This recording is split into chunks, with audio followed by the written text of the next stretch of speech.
महाकुंभ जो मेला है, ये आज पखंडवाद में लिप्त हो गया। ये महाकुंभ जो मेला था, सम्राट राजा हर्षवर्धन ने अपने बेटी के कहने पर ये मेला लगवाने का काम किया था। ये बौद्ध मेला था। देखिए, चंद्रशेखर जी ने जो भी कहा है वो सही बोला है। जो पाप लोग करते हैं वही गंगा स्नान में जाते हैं। जितना कुकर्म करो, एक बार गंगा स्नान करो, सब पाप धुल गया। इसी तरह का ये हिंदू धर्म में भावना दिया गया। हमने कहा था गंगा जमुना का पानी बहुत स्वच्छ है, गंगा का पानी इतना दूषित था, उसमें नहाने लायक भी नहीं था। हम कह रहे थे देखो कितना गंदगी है, तो लोग भड़क रहे थे क्या बोल रहे हैं। तो गंगा का नदी के पानी ही इतना मतलब दूषित है, उसमें नहाने से जो खुद दूषित है वो लोगों को पाप को कैसे धो सकता है। उनके माता जी हैं और चंद्रशेखर जी है, DNA टेस्ट हो जाएगा तो पता चल जाएगा, अस्थि से भी टेस्ट होगा है तो टेस्ट हो जाएगा तो पता चलेगा उनके बेटा है। तो ऐसे बात बोलते तो थोड़ा अच्छा लगता है, मगर इस तरह के एक महिला को अपमान करना संत के मुंह से, ये अच्छा नहीं होना चाहिए। ऐसे संत को तो फांसी की सजा देना चाहिए। दोस्तों, उत्तर प्रदेश में जो कुंभ मेला लगा है उसको लेकर भीम आर्मी के मुखिया और नगीना के सांसद चंद्रशेखर आजाद ने जब से बयान देने का काम किया है और ये कहा है कि जो लोग पाप के रहते हैं वहीं पाप को धोने के लिए कुंभ में स्नान करने के लिए जाते हैं। उसके बाद आपको बता दूं कि पूरे देश भर के जो जातिवादी हैं वो चंद्रशेखर आजाद के ऊपर हमला कर रहे हैं।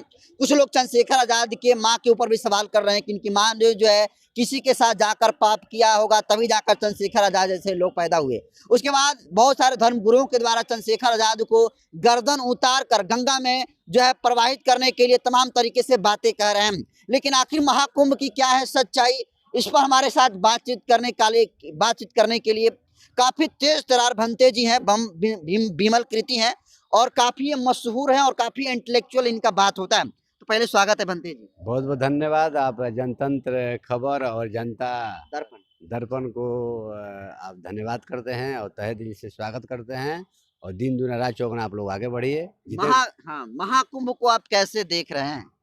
देखिए, महाकुंभ जो था इसका, ये महाकुंभ जो मेला है, ये आज पखंडवाद में लिप्त हो गया। ये महाकुंभ जो मेला था, सम्राट राजा हर्षवर्धन ने अपने बेटी के कहने पर ये मेला लगवाने का काम किया था। ये बौद्ध मेला था और बौद्ध मेला में जब राजा हर्षवर्धन अपने बेटी पर कहने पर ये मेला लगवाए थे, तो जितने दूर दूर से लोगों को बुलाया जाया करता था, जितने रिसर्चर थे, बौद्ध धर्म पे लोग विशेषज्ञ थे, उसमें आते थे। सभी लोगों से राजा हर्षवर्धन डिबेट कराते थे, बहस कराते थे और जो बहस में जो ज्ञान में जो जीतता था उसको राजा हर्षवर्धन ने उनको इनाम भी देकर सम्मानित भी करते थे।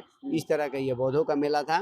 मगर जब पुष्यमित्र शुंग ने बौद्ध धर्म को भारत से लुप्त कर दिया, बौद्ध भिक्षु को 100 सोना मुद्राएं देकर बौद्ध भिक्षु को गर्दन को कत्लेआम कराकर खत्म कर दिया और बुद्धिज्म को खत्म हो गया। वहीं पर फिर पुष्यमित्र शुंग ने ब्राह्मण धर्म का स्थापना करके और ये लुप्त करके यहाँ पर ढोंग पखंड 84,000 बुद्ध विहारों को ब्राह्मणों ने हपट लिया। जितने गौतम बुद्ध का मूर्ति था उसको शंकर का मूर्ति 33 करोड़ देवी देवताओं को बनाने का काम किया, ढकने का काम किया। इसीलिए बौद्धों के इतिहास यहाँ पर खत्म किया। मगर खुदाई में अगर देखते हैं तो सब बुद्ध का ही विरासत मिलता है। लेकिन जितने सारे सनातन धर्म को मानने वाले लोग, बहुत सारे लोग कह रहे हैं कि 12 साल के बाद मेला आता है, कुछ लोग कह रहे हैं ये 144 के बाद। ये सनातन युग से ही ये चलता जा रहा है, तो आप ये कौन सी नई मनगढ़ंत कहानी बना दी है भंते जी? देखिए, सनातन युग नहीं था, ये सनातन तो बौद्धों का ही शब्द है। मगर ये यहाँ के मनुवादी व्यवस्थाओं ने हमारे शब्दों को ले लिया। इस धम्म सनातनो, ये बुद्ध का सिद्धांत है। वैर से वैर शांत नहीं होता है और वैर से वैर शांत होता है, इस तरह का सिद्धांत होता है। और सनातन को ही पुरातन बोलते हैं। ये पुरातन जो था, हमारे पुराने इतिहासों को मिटाने का ये लोग काम किया है। ये कभी कहता है वैदिक धर्म, फिर कहता है सनातन धर्म, फिर कहता है हिंदू धर्म। कौन कौन धर्म बदलेगा मनुवादी लोग, इसका कोई ठिकाना नहीं है। आज कहेगा ये धर्म को मानते हैं तो कल वो धर्म को मानते हैं, तो कल ये धर्म को। आपका धर्म एक ही होना चाहिए ना। आप वैदिक धर्म को मानो या सनातन धर्म को मानो या हिंदू धर्म के मानो। तो इस तरह का अलग अलग धर्म को नहीं बदलना चाहिए। एक ही धर्म होना चाहिए, एक ही सिद्धांत होता है। और कहता है तीनों एक ही होना चाहिए, तो तीनों एक कैसे हो सकता है? एक ही सिद्धांत होनी चाहिए। हिंदू धर्म का ग्रंथ या सनातन धर्म का ग्रंथ या वैदिक धर्म का ग्रंथ है, उसका धर्म ग्रंथ कौन सा है? अगर किसी से पूछा जाए तो कोई एक उसका ग्रंथ है। मुसलमानों का कुरान है, ईसाइयों का बाइबिल है, बौद्धिस्टों का त्रिपिटक है, हिंदू का कौन सा ग्रंथ है? इस तरह का बात है। तो गीता को बतलाते हैं ना ना ना ना वेद भी बताता है। तो वेद बताता है तो कोई सब लोग नहीं ना कहता है वेद है, हिंदू धर्म का ग्रंथ वेद है। कोई कहेगा गीता है, कोई कहता है महाभारत है, कोई कहेगा उपनिषद है। इस तरह का उसका कोई साक्ष्य नहीं है लिखित में, यही धर्म ग्रंथ है, मगर बाकी धर्मों का ग्रंथ है। तो पहले आज जो महाकुंभ यहाँ लगा हुआ है वो बौद्धों का मेला लगता था। बौद्धों को ले ला, अभी भी हम हमारे बौद्ध भिक्षु लोग वहाँ पर जाकर वहाँ पर धम यात्रा शोभा यात्रा भी निकालते हैं। शोभा यात्रा धम यात्रा निकाल कर ये हम लोग सिद्ध कर रहे हैं। ये राजा हर्षवर्धन के सम्मान में हम लोग बौद्ध भिक्षु को भी वहाँ जाना चाहिए।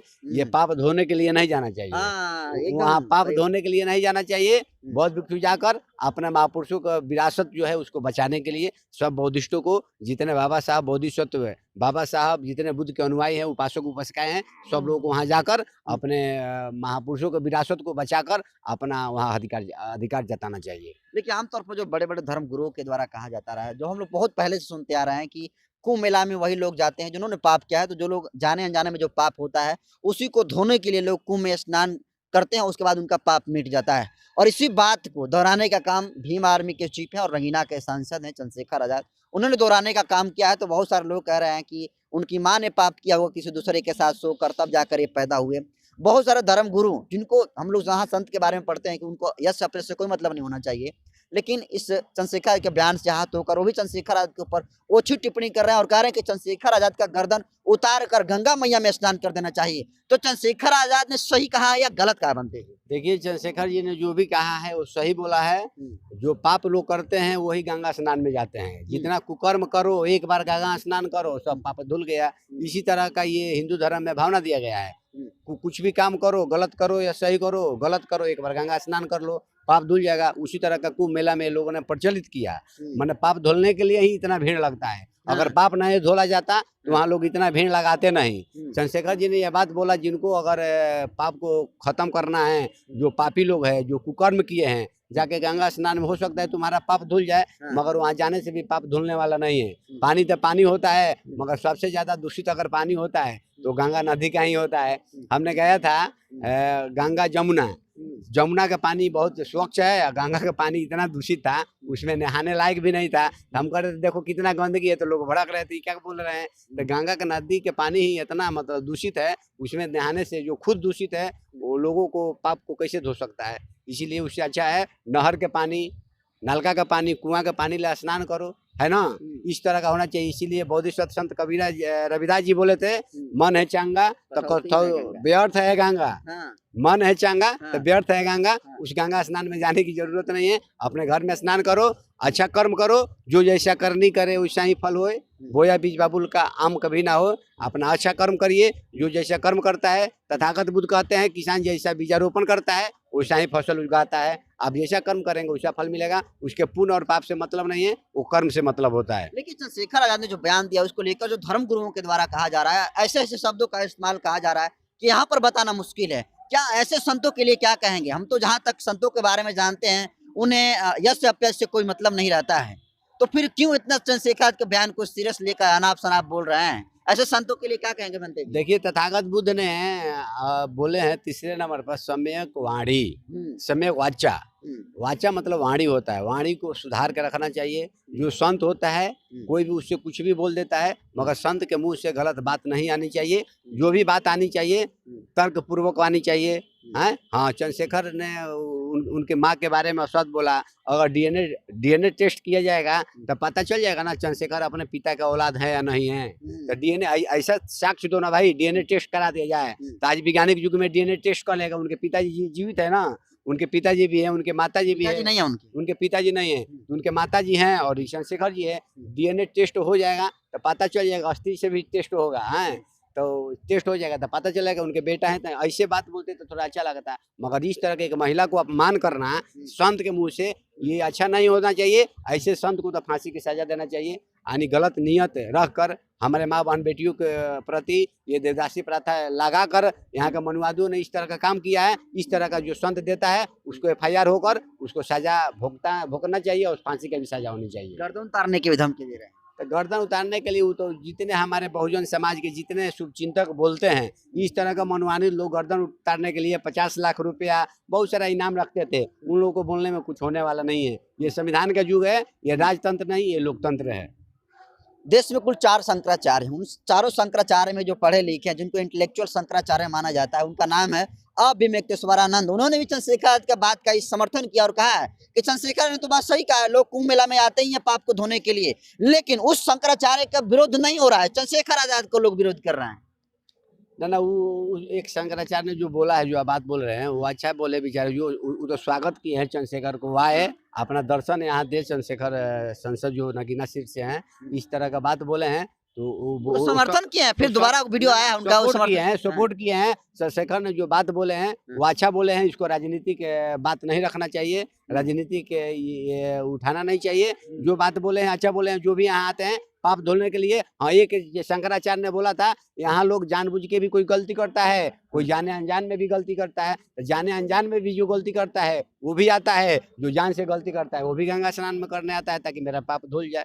तो इस तरह का चंद्रशेखर का समर्थन किया है। मगर चंद्रशेखर ने जो भी बात बोला है सही बोला है, इसलिए आप लोग गलत काम न करें, ताकि गंगा स्नान में नहाने की कोई जरूरत नहीं है। गंगा स्नान में भी आपको पाप धुलने वाला नहीं है, इसीलिए प्रायश्चित कीजिए। देखिए, भजन गाने से अच्छा है 2 भजन याद कर लीजिए। मन के तरंगे मार लो, बस हो गया भजन। आदत अपनी सुधार लो, गलती अपनी स्वीकार लो, बस हो गया भजन, आपका पाप धुल जाएगा। अगर आप आदत नहीं सुधारते हैं, गलती नहीं स्वीकारते हैं, कभी जीवन में पाप धुलने वाला नहीं है। गंगा स्नान करते रहिए, कुकर्म करते रहिए। आपको आने वाला समय में मरिएगा ना, समाज किस तरह आपको गाली देगा, किस तरह अपमानित करेगा, उस समाज में उसको पता चल जाता है। चलिए देखिए, कुंभ पर बयान को लेकर जिस तरीके से चंद्रशेखर आजाद ने बयान देने का काम किया, उसको लेकर जिस तरीके से चंद्रशेखर आजाद को ट्रोल करने का काम किया जा रहा है, उसको लेकर देखिए भंते जी ने बड़ा बयान दिया है। इसको आप कैसे देखते हैं, कमेंट कर दीजिए। बहुत बहुत धन्यवाद।